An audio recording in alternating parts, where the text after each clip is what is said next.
头搁转来咱国内来关心新北市的三峡顶一日发生严重的车祸，这个赛车78岁姓叶驾驶到当时还未做笔录，病院表示伊的意识状态即马爱搁观察。若新北市的法制局表示，有协会已经经过被害家属的同意的协助申请加扣押。若交通部针对这件代志嘛，提出济岁人换驾照，要年岁要降低的解决措施。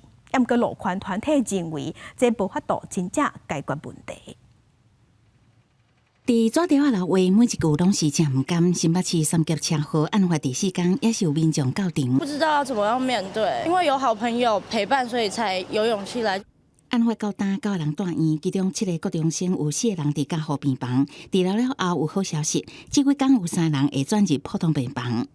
现在就是怕他会沟讨那个财产，希望是说大家一起申请假扣押，因为大家的力量会比较好。共阮住院的78岁姓叶驾驶也是无法度做笔录，院方表示伊的性命现象已经慢慢稳定，意识状况也有待观察。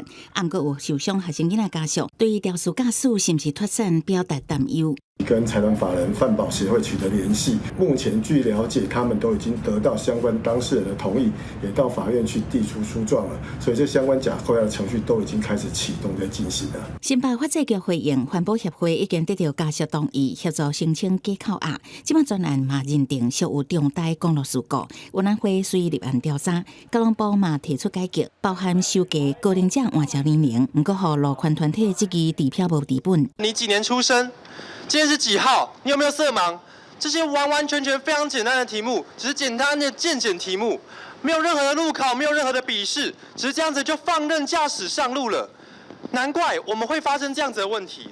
伫立法院前抗议，民间化工建立无分年龄的全面回训制度，交通工能改善，也有修改考照制度。不过，就伫同一天，也有其他路权团体伫行政院前交请愿书，要求政府要重视交通的系统性暴力。